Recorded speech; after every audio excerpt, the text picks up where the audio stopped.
I want a man that makes my blood run cold.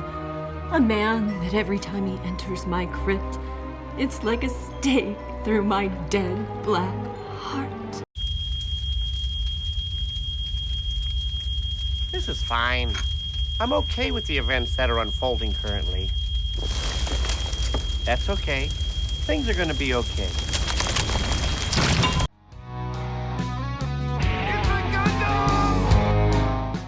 Oh my god, here we go again. It hasn't even been a week since the last reboot.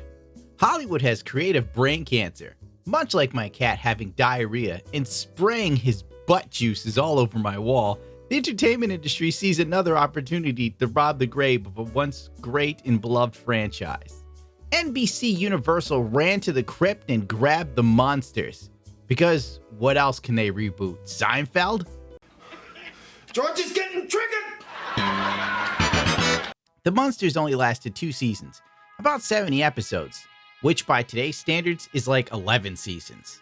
The show was campy, so it was par for the course of the time, because, let's face it, America back then, Americans weren't fat, depressed, hooked to fast food, and trying to dox or cancel people they disagree with on Twitter.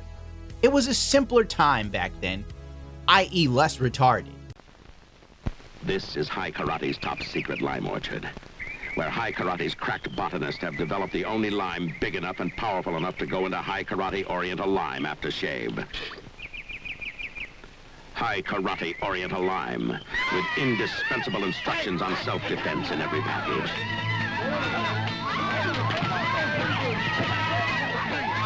High Karate Oriental Lime. Be careful how you use it. But the Munsters were canceled back in May of '64 due to a huge ratings drop, since the Munsters were up against Batman. Now, do you understand the power of the Bat Dance? It made Adam West kill the Munsters, and it made Kim Basinger go literally crazy for Prince. The Munsters became timeless, a part of Americana in my humble opinion. Anyone that listened to The Cure or Bauhaus with eyeliner on, the Munsters held a special place in their black heart. Now, back to the current day dumpster fire that is America. Rob Zombie can finally retire. He was given $40 million to produce a $20,000 Munsters movie, TV show. I don't know what the hell this mess is.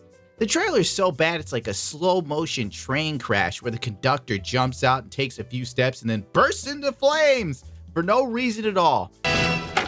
Greetings from Transylvania. That's a strange way of saying hello. Oh, I guess we're gonna have to get used to it. And you can't take your eyes from it. It's a horror show that isn't very interesting. I'd say it's on par with Chris Chan breaking a Sonichu medallion in half and shoving it up his ass at the demands of Blue Spike, who in this instance is Rob Zombie, who now happens to be shoving a copy of the Munsters DVD up his ass and shit this out. I mean, he actually watched this, and he said yes. He then unironically took it to Universal and said yes. This is my magnum opus. I fought 20 years to make this. I'd feel less ashamed showing an executive at Universal a picture of my dick than presenting them this horrible trailer that somehow cost $40 million. Where did the budget go? Maybe Rob Zombie's bank account. I demand receipts if I worked at Universal personally. Did anyone even watch the dailies when they were filming this? That wasn't smoking crack cocaine. Who was in charge of oversight in the production? Hunter Biden? I'm serious. I have literally gotten more enjoyment out of watching Hunter Biden measure crack on Twitter than I did watching this trailer. In fact, I played the video backwards and forwards looking for secret messages. I played the Munsters trailer once, and I had a very looming sense of dread and that life had no meaning. Oh, by the way, Tim Burton is doing Wednesday on Netflix. It's going to be a spooky Halloween this year with 3 intellectual properties brought back from the dead for the Halloween season. The Munsters, Wednesday, and Hocus Pocus. Ooky spooky, these ideas sound like poopy. My god, I hate having to censor myself for YouTube. In March of 2021, it was reported through various news outlets that Rob Zombie was developing a feature film adaptation of the 1960s television series The Munsters. In April of the same year, it was also reported that the project was being developed as a simultaneous theatrical and Peacock exclusive film. Your thoughts? What? They were developing this as a theatrical release and a Peacock exclusive, i.e. they got a good look at it at first and knew they had a stinker on their hands. So they ain't even wasting any time not putting this on streaming day one, because it's going to end up there anyway. In fact, putting it in theaters at this point after seeing the trailer would be stupid. No, actually put it in theaters. Please do it. I could use the lulz. Also, as of today, it will be featured on Netflix. Rob Zombie himself took to Twitter to let people know that you can't escape this storm. Netflix lost almost 1 million subscribers in Q2. I don't know about you, but if Stranger Things couldn't keep people around, there's no way in hell the Munsters is doing it. In fact, it might force people to leave. Oh, Rob Zombie also cast his wife, again, in a leading role. If that wasn't a red flag for the company, I don't know what the hell is. I'm gonna be real with you. I'm not watching this fever dream of a trailer again. If there's one thing I know, is that the rest of the world melted away as soon as you appeared in my life. It seems Miss Lily is truly in love. Oh, come on, you know and I know that we gotta get rid of that bozo Herman Munster.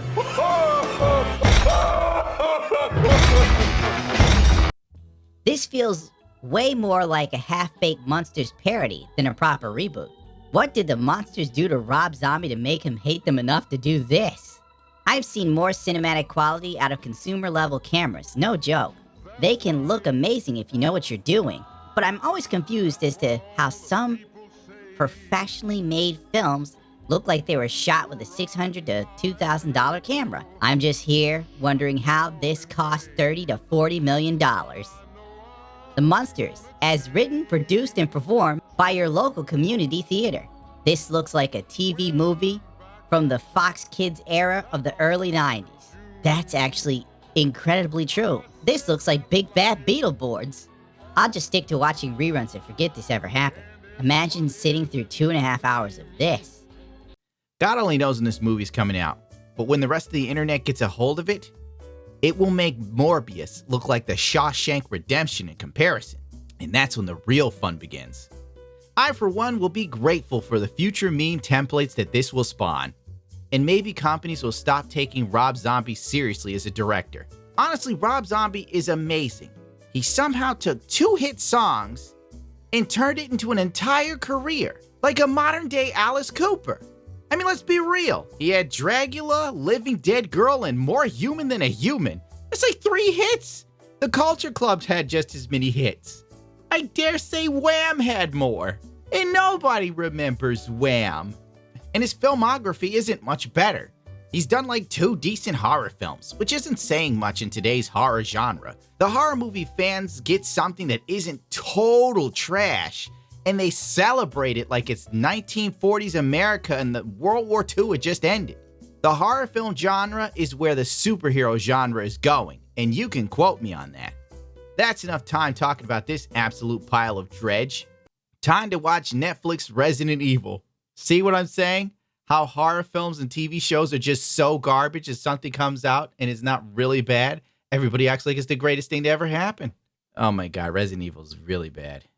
I prefer the Munsters. You keep it up, I'll make you watch the Munsters trailer, Fluffy. I'll do it.